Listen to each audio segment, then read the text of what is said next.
viviste eso, ¿no? ¿Qué pasó? ¿Qué te pasó? ¿Qué os pasó en la familia cuando nos cayó a todos encima la pandemia? Pues es algo todavía inasumible, a pesar de los 2 años. Yo en primera persona perdí a mi padre el día 26 de marzo de 2020, encerrado en la residencia, sin posibilidad de trasladarle a hospital, sin oxígeno, sin medios suficientes como para poder atenderle dentro de la residencia, como se había prometido el día 12 de ese mismo mes por parte de la Comunidad de Madrid. Consejero de Sanidad, la señora Ayuso, prometieron medicalizar y atender a las personas en residencias. Eso no ha ocurrido nunca. Y entonces es una sensación de, lo ha dicho antes Cristina, una palabra que se me ha quedado ahí grabada y la voy a decir: impotencia. Aparte del dolor que tengas, es la impotencia de que no se hizo, no se está haciendo. Y no sé si seremos capaces de que se haga algo para que esto no quede en el olvido y para que no quede sin responsabilidades. Claro. No se ha aprendido nada, lo digo porque las residencias siguen funcionando no mal, pésimamente mal. No se ha aprendido nada. No se les cuida. Ni por parte de la Administración cuando son públicas 100%, ni muchísimo menos cuando son privadas o gestionadas. Entonces, desde María de Residencia reivindicamos que haya residencias públicas 100% y de calidad. Y esto, hoy por hoy, te lo digo porque además yo soy hija de una mujer superviviente que reside en una de esas centros, ahora mismo. O sea, he vivido un poco todo, ¿no? Y sé las noticias que nos llegan. Ahora mismo estamos en guerra con las instituciones, pero no solo desde la residencia donde vive mi madre, sino muchas. No os podéis imaginar qué sensación de impotencia es cuando tú ves que hay personas que han sufrido un aislamiento brutal, que han perdido muchísimas facultades que no van a recuperar en el 100% para nada, y que las empresas y que las administraciones sigan comportándose como que no pasa nada. Y sí que quiero dejar, por favor, algo muy concreto, que la sociedad, y hago también un llamamiento a los jóvenes, que se involucren, que los familiares nos involucremos. El periodismo, no digo nada porque yo aquí tengo presente a un ejemplo maravilloso, con una investigación perfecta, con un libro que nos ha hecho ver el horror por todas las partes, pero sí quiero un llamamiento de que todos, la sociedad completa, tiene que involucrarse en este tema. Creo que esta sensación de impotencia, también le robo la palabra a Cristina, porque yo creo que es lo define muy bien, ¿no?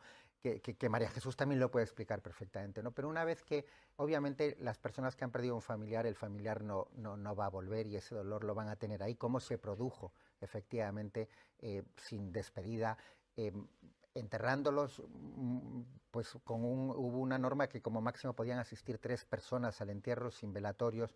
Todo ese dolor estará ahí para siempre, pero una vez que ocurre eso, la sociedad y los familiares, obviamente, en primer lugar, tienen derecho a 3 cosas, ¿no? Una, que se conozca la verdad, que se haga justicia y la no repetición, que aprendamos las lecciones para que eso no se vuelva a repetir. Vamos, lamentablemente, yo creo que perdiendo, ¿eh? Pero probablemente para los familiares lo más tremendo es que también vayan perdiendo en la batalla de la justicia, ¿no?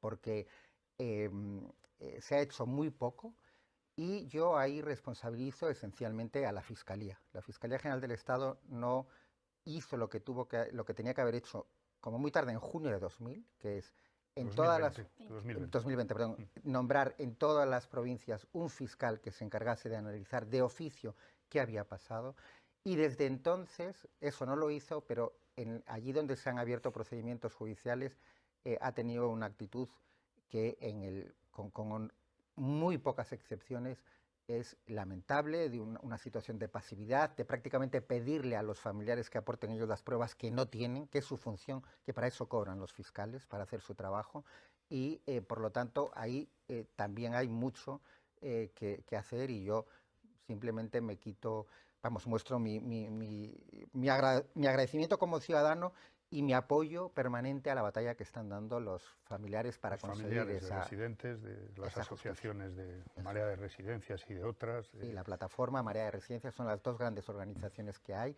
Cuentan Bueno, con yo todo mi apoyo y mi respaldo. animo además a... Es fundamental, porque además, después de la pandemia, pero también después de las épocas de crisis, de ver cómo muchas familias han salido pues con la pensión del abuelo o de los hijos que han vuelto a casa, los cuidados son fundamentales y quizá la política más razonable es la que se compromete a sacar los cuidados del ámbito doméstico para convertirlos en un compromiso público. En ese sentido, el feminismo y sus reflexiones han enriquecido mucho el pensamiento político y me parece que el pensamiento de los cuidados es fundamental. El cuidarnos significa tener salud pública digna, tener educación pública, residencias dignas, mostrar respeto a la vida, ¿no? Y este es el debate, porque los debates después se hacen cultura, y cultura de todo tipo. Este es el debate. En España tenemos ejemplos de que para cuidarnos, pues es posible que haya un gobierno que se preocupe por la sanidad pública, por los contratos laborales, por hacer unos ERTEs que ayuden a salir de la crisis, por las pensiones, o tenemos la otra posibilidad, la renuncia a la política, la renuncia a los cuidados, y entonces, más que políticos, pues a veces lo que se tiene es una mascota en una sociedad infantilizada. La Comunidad de Madrid, por ejemplo, está presidida por una mascota. No es una política porque se ha decidido que la sanidad, la educación, esté en manos de la gente que quiere hacer negocio de los derechos cívicos, hacer negocio de los cuidados. Y los cuidados son el gran reto de una sociedad.